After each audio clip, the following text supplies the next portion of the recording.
Hoy tenemos sobre la mesa un material que de verdad es una auténtica joya. Son unos extractos de un documento llamado Los números del eneagrama. Y sé lo que muchos estarán pensando. Eneagrama, tipos de personalidad, desarrollo personal. Sí, lo típico. Pero no. Estas notas proponen algo completamente distinto. Por lo que dicen estos apuntes, parece que todo es pura matemática, una estructura casi perfecta escondida a plena vista. Me encanta este enfoque, porque nos obliga a mirar el símbolo como lo que es, en su origen, una figura geométrica. Y con una lógica interna, asombrosa. Por un momento vamos a tratarlo no como un mapa de la psique, sino como un mapa de los números. Ajá. Vamos a explorar la simetría, la coherencia y las propiedades matemáticas que lo sostienen. Y como vamos a descubrir, toda esa compleja estructura parece pivotar de una forma casi obsesiva sobre las propiedades de un solo número. El 9. El 9. Y el documento arranca con un guiño, casi una broma para iniciados que te saca una sonrisa. La propia palabra eneagrama tiene 9 letras. No me digas. Sí, es un detalle, un pequeño huevo de Pascua, pero ya te pone sobre aviso de que el 9 va a ser el protagonista. Pero a partir de ahí, la cosa se pone muy seria. El texto establece la primera gran regla, la base de todo. Si trazas una línea recta entre dos puntos opuestos en la circunferencia, la suma de esos dos números siempre, invariablemente, es 9. Es la primera prueba de que no estamos ante una distribución de números al azar. Hay un equilibrio, una simetría deliberada. Totalmente deliberada. El documento lo ilustra para que no haya dudas. Te fijas en el 1 y justo en el lado opuesto, cruzando el círculo, está el 8. Sumas 1 más 8 y da 9. Te vas al 2 y su pareja opuesta es el 7. El 7, claro. Y 2 más 7, de nuevo, es 9.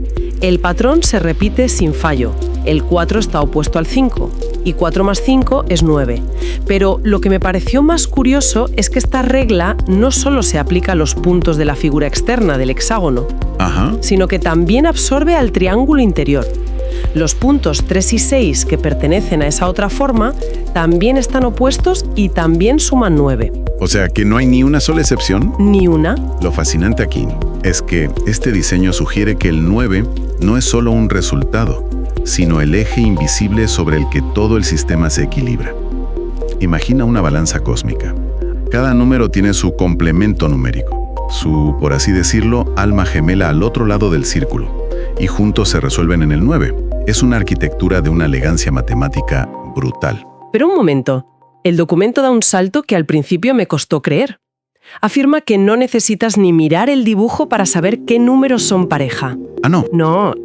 Y aquí es donde se pone realmente interesante. Dice que la propia tabla de multiplicar del 9 contiene el código secreto de estas parejas. Eso ya me parece casi brujería. ¿Hay alguna razón matemática para que la aritmética y la geometría del símbolo estén tan alineadas? Esa es la pregunta del millón. ¿O es una coincidencia cósmica? No es ninguna coincidencia. Es una consecuencia directa de las propiedades de nuestro sistema decimal. Ahí el 9, que es 10 menos 1, tiene un papel especial. La tabla del 9 no es que adivine las parejas, es que las genera de forma natural. El documento lo cita de una forma muy evocadora. La tabla del 9 nos dice quién es la pareja de quién. Es que es increíble. Lo detalla con los ejemplos y es para quedarse boquiabierta. Multiplicas 9 por 2 y te da 18. El 1 y el 8. Y ahí están, el 1 y el 8, la primera pareja de opuestos. Multiplicas 9 por 3 y el resultado es 27. El 2 y el 7. De nuevo, la siguiente pareja. El patrón sigue sin romperse. 9 por 4 es 36. Que contiene al 3 y al 6. Justo. Y 9 por 5 es 45, dándonos la última pareja, el 4 y el 5. Ya están todas. Es como si la tabla del 9 fuera el manual de instrucciones para construir las simetrías del eneagrama. Para entender por qué pasa esto, el documento nos introduce un concepto clave. Tiene un nombre un poco rimbombante, reducción teosófica, pero en el fondo es muy sencillo. A ver. Piensa en ello como una forma de encontrar el ADN de un número.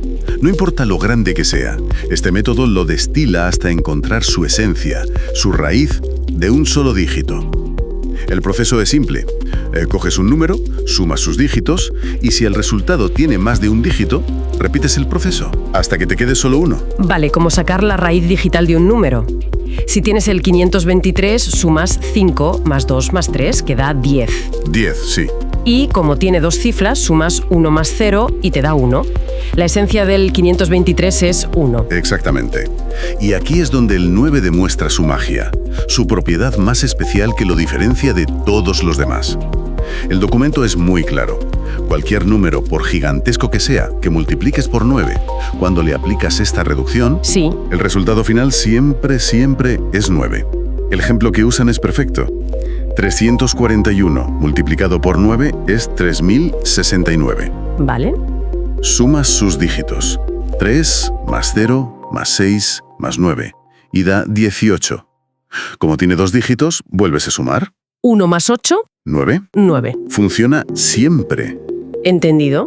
Todo lo que se le acerca y lo toca acaba convertido en un 9. Esa es una analogía perfecta. Y a la vez el documento menciona otra propiedad que es casi lo contrario, ¿no?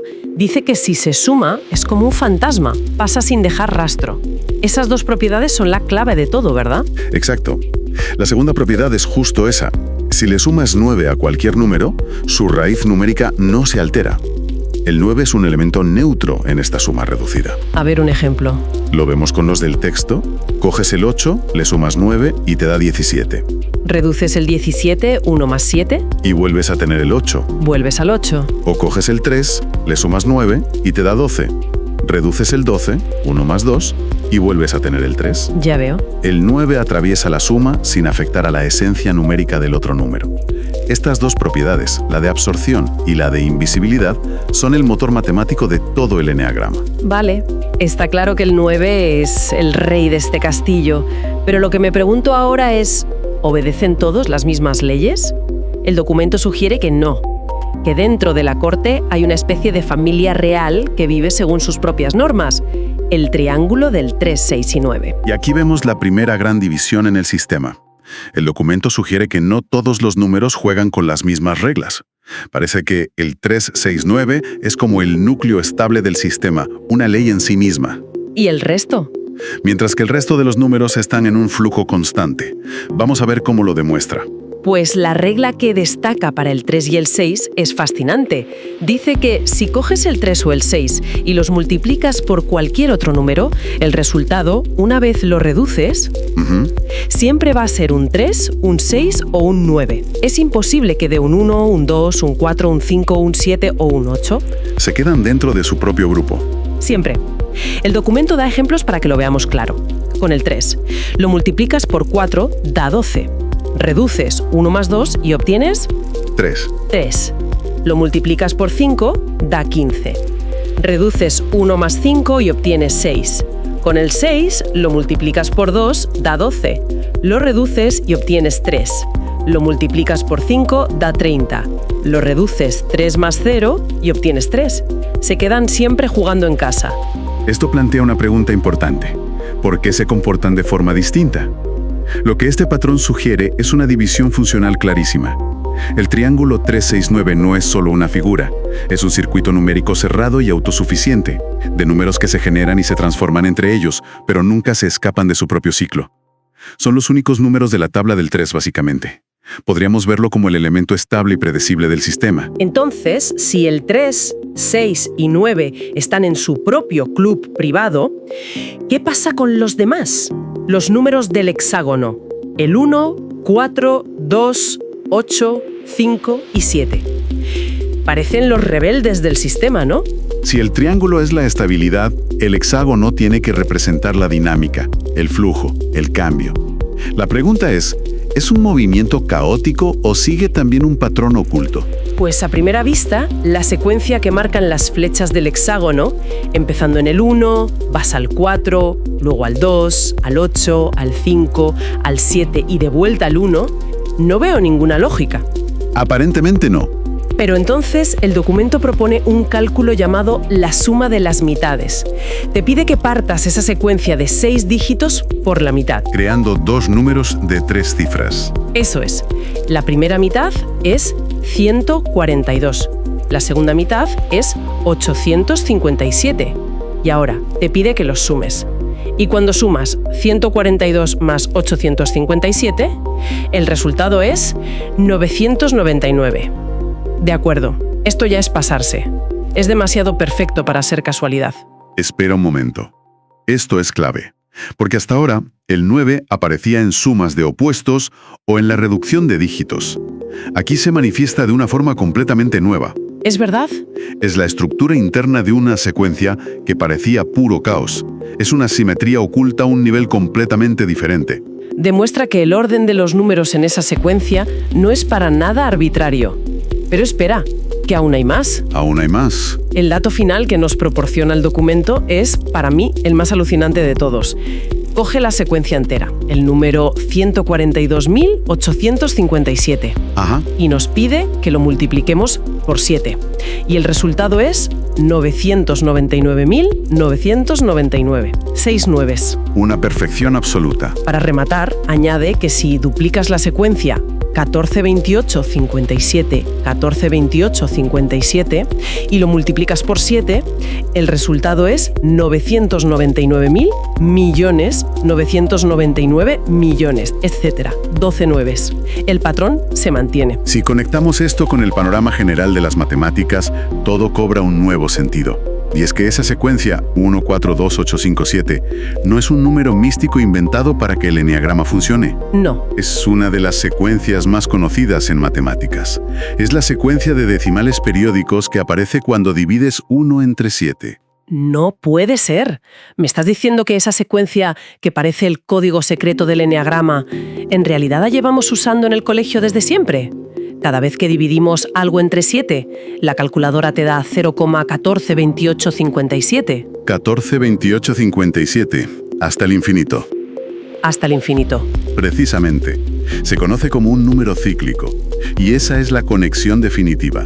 Esto demuestra que la estructura interna del hexágono no está aislada en su propia numerología, sino que refleja y codifica una propiedad fundamental de las matemáticas de cómo se comportan los números en nuestro universo. ¡Wow! El símbolo, al menos en su estructura, no es una invención esotérica arbitraria, sino un diagrama que plasma verdades matemáticas universales, y de una forma visualmente elegante. Entonces, si juntamos todas las piezas que hemos ido descubriendo gracias a este documento, tenemos un sistema numérico perfectamente equilibrado que pivota sobre las propiedades únicas del número 9. Eso es. Dentro de ese sistema, vemos que conviven dos dinámicas distintas. La del triángulo, 369, que es un circuito estable y cerrado. La estabilidad. Y la del hexágono, que sigue una secuencia dinámica que está directamente conectada a una constante matemática universal, como es 1 partido por 7. Visto así, el eneagrama es una obra maestra de diseño matemático. Esa es la síntesis perfecta. Este análisis puramente numérico nos enseña cómo un símbolo que asociamos a lo psicológico o a lo espiritual tiene en su núcleo una base lógica, matemática y estructural que es increíblemente sólida, coherente y elegante, conectando mundos que a primera vista no tienen nada en común. Y nos deja con una última reflexión, una pregunta para darle una vuelta. El documento que hemos analizado se centra pura y exclusivamente en las matemáticas. No se mete en personalidades. Cierto. Pero es inevitable que te lleve a pensar, si la estructura numérica es tan deliberada, tan precisa y está tan interconectada, ¿qué podría implicar eso sobre las cualidades psicológicas que se asignan a esos números en los sistemas de personalidad que usan el eneagrama? Es una pregunta que este análisis no responde, pero que inevitablemente pone sobre la mesa.